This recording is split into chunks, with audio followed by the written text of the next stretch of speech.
Anjelukan. Gua sendiri fakata ada sini. Entah nanti fakata ini. መግቢያው ላይ የተመለከትናት እናት የአትሌት ፈይሳ ሌሊሳ እናት ናቸው። እርሳቸው ልጃቸው ሪዮ ዴ ጄኔሮ ላይ እጁን አጣምሮ ተቃውሞ ባሰማ ማግስት የውጭ መገናኛ ብዙሃን ያናገራቸው ነው።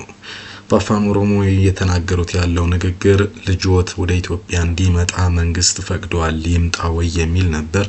እርሳቸው ግን አይምጣ መንግስት እንዴት ይታመናል በማለት በመታየት መልኩ ምላሽ ይሰጣል። ልጅ ደና እንዲሆን እንዳይጎዳና እንዳይሞት በዛው ቢኖር ይሻላል የሚል ምላሽ ሰጥቶ ነበር። ይሁንና ኢህአዴግ ከስልጣን ከተወገደ በኋላ ወደ ሀገር ውስጥ የመጣው ልጃቸው ፈይሳ ሌሊሳ ግን ለበርካቶች ስጋት የአካል ጉዳትና ሞት ምክንያት መሆን ከጀመረ ሰነባብቷል። ከሰሞኑ እጅግ አስደንጋጭ መኪና አደጋ ካደረሰ በኋላ ዛሬ እርሱ ላይ የደረሰውን ጉዳት የገጨውን መኪናና የእርሱን መኪና አያይዞ እጅግ ነውረኛና አሳፋሪ በእብሪት የተሞላ መግለጫ ሰጥቷል። ምንም አታመጡም በማለት ባከለውና በይፋ በአማርኛ የሰጠውን መግለጫ የተመለከተ መረጃ እንነግራችኋለን። ስለ ፈይሳ ሌሊሳ ከጉዳቱ በኋላ የተሰማው መረጃ ምን ይመስላል የሚለውንና በይፋ በአደባባይ ለኢትዮጵያ ሕዝብ እንዲናገርና እንዲሆን የፈቀደለት ምንድነው የሚለውን ጨምሮ ሌሎች መረጃዎችን በስፋት እናጋራለን። ለማንኛውም ፈይሳ ሌሊሳ ጉዳት ደረሰብኝ ያለው ግንባሩ ላይ ተጭሮና የኔ መኪና ተገጨ ሲል ምላሽ የሰጠው ግን የእርሱ በፊት በኩል ቀይ በምስሉ ላይ የምታዩት ፒካፕ ደግሞ በሹፌሩ በኩል የተመታው የሌላ ሰው መኪና ነው። ለማንኛውም በርካቶች እኔ ተገጨው የሚለው አንድ ፒካፕ መኪና በሹፌሩ በኩል በጎን ወደፊት በምን ታምር ነው ሊገጨው የሚችለው እያሉ ነው። እናንተ ፎቶ ላይ ከምትመለከቱት አጠቃላይ ልጁ ከሚያሳየው ባህሪና በስፋት ከምትሰሟቸው ነገሮች አንፃር እንዲሁም ከተሰጡ ያንዳንዱ መረጃዎች ምን ትላላችሁ? ሐሳብ አስተያየታችሁን አጋሩን። እኔ ወደ መረጃው አለፍኩኝ። ሸኔንም ቢያገኝ ይገለኛል፣ ምንም ጥርጥር የለኝም። አትሌት ፈይሳ ሌሊሳ በእብሪት ከሚናገሩ በትምህርት ብዙም ካልገፉ ሰዎች መካከል አንዱ ነው። የሜዳሊያ ዝርዝሮቹም ሲታይ እንኳን 2 ሜዳሊያዎችን ብቻ ለዛውም 1 ብርና ነሐስ ለኢትዮጵያ ብቻ ያስገኘ ነው። ይሁንና ግን በሪዮ ዴ ጄኔሮ ባሳየው ማለት ነው በነበረው የዚህ የኦሎምፒክ ላይ ብር ካመጣ በኋላ በወቅቱ በኦሮሞ አመጽ ህዝብ የሚታወቀውን የቄሮ ምልክት ካሳየ በኋላ ከብራዚል ወደ አሜሪካ በመሄድ በዛው ኑሮውን አድርጓል። ይህም ለአትሌቱ መታወቅ አንድ ምክንያት ሆኗል። ይሁንና ዶክተር አብይ አህመድ የለውጥ መንግስቱ ለስልጣን ከመጣ በኋላ ወደ ሀገር ቤት በመተው ለውጡን በመደገፍ እጅግ ተጠቃሚ ከሆኑ ሰዎች መካከል አንዱ ነው። ይህ አትሌት ከዚህ በፊት በመስከር ጠጥቶ በመደባደብና ወደ ጎረቤት ቤት ሽጉጥ በመተኮስ ጭምር ረፍት ይነሳል የሚል ክሶች ቀርበውበታል። ለዚህም ለቤተልሔም በይፋ በሰጠው በጣም በገንዘቤ ነው፣ ጨጓራው የራሴ ነው፣ ኩላሊቱም የኔ ነው፣ ማንንም አይመለከተውም በሚል ምላሽ መስጠቱ ይታወቃል። ይህ በእንዲህ እንዳለ ከሰሞኑ ሌሊት ላይ እንግዲህ ጠጥቶ ሲያሽከረክር የመኪና አደጋ ማድረሱ በስፋት ሲዘገብ እንደነበረ ይታወቃል። ጉዳቱን ካደረሰ በኋላ እንግዲህ ፖሊሶች ላይ ምንም አታመጡም በሚል ሽጉጥ አውጥቶ ሄዷል የሚሉ መረጃዎች ሲሰራጩ መሰንበታቸው ይታወቃል። አሁን ከጥቂት ደቂቃዎች በፊት ባልተለመደ መልኩ ለመጀመሪያ ጊዜ ጥለዋለሁ በሚለው የወፍ ቋንቋ በማለትና ለቀነኒ በአማርኛ ፍትህ ሊጠየቅ አይገባም በሚል በተናገረው የአማርኛ ቋንቋ መግለጫ ሰጥቷል። ይህ መግለጫ ግን እንደተለመደው እብሪት፣ ትዕቢትና ጥጋብ እንዲሁም ደግሞ ስርዓት አልበኝነት የተሞላበት ነው። ፈይሳ ሌሊሳ ከ3 ፎቶዎች ጋር አያይዞ ነው መግለጫ ያወጣው። በእርሱ የጎዳው ወይም ደግሞ የገጨውና በሹፌሩ በኩል ሙሉ በሙሉ አስከፊ ጉዳት ያስተናገደ ፒካፕ መኪና ከፊት የተገጨ እሱን ቬይት መኪናና የእርሱን ግንባሩ ላይ ጭረት ያለበትን ነው። ከዚህ ጋር አያይዞ የወጣው ጽሑፍ ግን የበርካቶች ብስጭትና ምክንያት ሆኗል። እርሱ እንደሚለው ቃል በቃል ያሰፈረው አደጋዎች በድንገት ይከሰታሉ፣ ማዳን የሚችለው እግዚአብሔር ብቻ ነው። ጉዳት የደረሰ ለደረሰብን ሰዎች ሕክምና አግኝተን በጥሩ ሁኔታ ላይ እንገኛለን። ለዚህም ፈጣሪን አመሰግናለሁ። ነገር ግን ጥፋቱ የማን እንደሆነ ሳታውቁ የሰፈር ወሬ እየነፋችሁ የነበራችሁ የዩቲዩብ ጥረተኞች ራሳችሁ አንድ ቀን አደጋ ውስጥ እንደምትገቡ አትጠራጠሩ።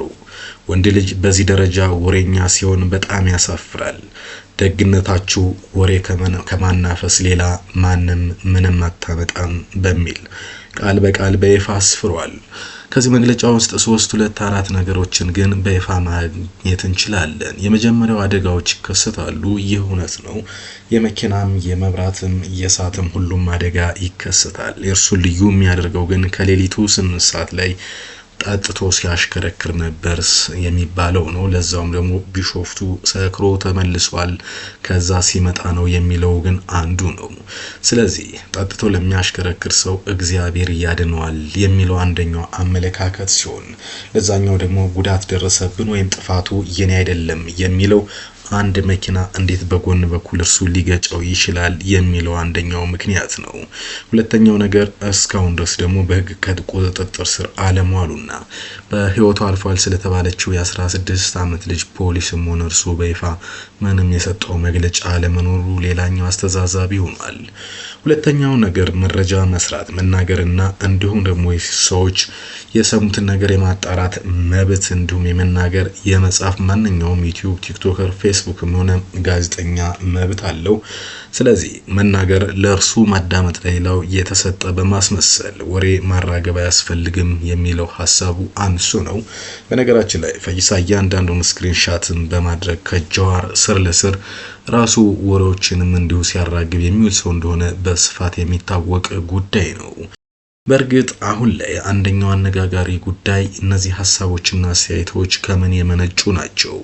እንደዚህ ሐሳቦችን በስፋት እንዲናገር የፈቀደለት እንዲሁም በአደባባይ ጥፋት አጥፍቶ በቁጥጥር ስር ሳይውል ፖሊስ መግለጫ ሳይሰጥና በሕግ ጉዳዩ ስለመያዝ ስላለመያዙ የሚመለከተው አካል መግለጫ ሳይሰጥ እርሱ 2 ጊዜ በፌስቡክ መግለጫ እንዲሰጥ ያደረገው ማን ነው ለሚለው 1 2 3 4 5 አስተያየቶች በስፋት ይሰጣሉ። የመጀመሪያው ከለውጡ በኋላ እጅግ አደገኛ የሆነ የኢኮኖሚ የፖለቲካና ሁሉንም የበላይነት ለመቆጣጠር የሚፈልግ በስመ ተረኝነት የገነነ ቡድን አለ። በሲሚንቶና በብረት ንግድ ከተሰማሩ ሰዎች ውስጥ አንዱ ራሱ አትሌት ፈይሳ ሌሊሳ ነው የሚለው አንዱ ምክንያት ነው። ለዚህ ደግሞ የዶክተር አብይ አህመድን ጨምሮ የብልጽግና መንግስትን እንደ መከለያ ወይም ደግሞ እንደ ጋሻ ይጠቀማል እና የአይነቱ አደገኛ ሁኔታ ለሌላው ንጹህና ተጠቃሚ ላልሆነ ማህበረሰብ የሚተርፍ ነው የሚል ነው። እርሱ ብቻም ሳይሆን ከዚህ በፊት አንዱዓለም ጎሳ ጫላ ቡልቲሜን ጨምሮ ናይት ክለቦች በመግባት ሽጉጥ እስከ መተኮስና ውስኪ ሽጉጥ ተኩሰን እንከፍታለን በሚል ሆቴሎች ላይ አምባጓሮ ማስነሳታቸው ይታወቃል። አሁን ላይ ሃይማኖቱን ቆይሮ ሰላማዊ ህይወት እየኖረ የሚገኘው ጫላ ቡልቲሜና አንዱዓለም ጎሳ በሽጉጥ ናይት ክለብ ላይ መተኳኮሳቸውም የሚታወቅ ነው። በይፋ ሁለቱም መግለጫ ሰጥቶ የነበረ ሲሆን አርቲስት ጫላ ቡልቲሜ በኋላ ላይ የግድያ ሙከራ ያደረገብኝ የጽንፈኛ የፋኖ ኃይሎች ናቸው የሚል መግለጫ ሰጥቶ እንደነበረ ይታወቃል።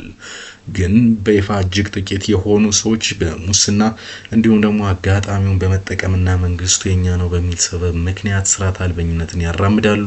እጅግ ሲበዛ የኢኮኖሚ ተጠቃሚ ሆኗል። ከህግ ከስርዓትና እንዲሁም ከሀገሪቱ መንግስት በላይ የመሆን አዝማሚያ እያሳዩ ነው የሚል ቅሬታ ግን በስፋት በማህበራዊ ሚዲያ ማየት የተለመደ ነው። ለማንኛውም አትሌት ፈይሳ ሌሊሳ ከዚህ አወዛጋቢ ጊዜ በኋላ በፎቶ ታጅቦ ማንም ምንም አያመጣም፣ ወሬ ግን ማናፈስ ይቻላል፣ ይሄ ደግሞ ምንም የሚመጣ ነገር የለም ሲል በተለመደው መንገድ ቀጥሏል።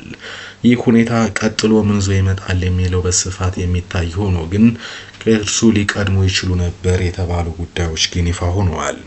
የመጀመሪያው ለማህበረሰቡ በስድብና በንቀት ምላሽ ከመስጠት ይልቅ ስለደረሰው አደጋና በህይወት ስለመትረፋቸው እግዚአብሔርን ማመስገን ይቀድምበት ነበር የሚለው አንደኛው ነው።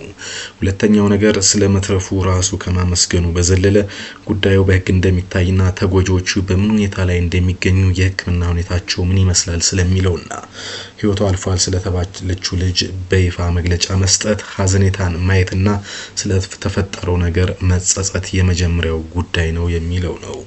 እርሱ ግን ስላደረሰው ጥፋትም ስለወደመው ንብረትም እንዲሁም ደግሞ ስለጎደለው የአካል ጉዳትም እርሱም ፖሊስም የህክምና ባለሙያዎችን ባልተናገሩበት ሁኔታ ሌሎችን ወደ ማስፈራራት ድጋሜ ማምጣቱ በርካቶችን ያስገረመ ጉዳይ ሆኗል።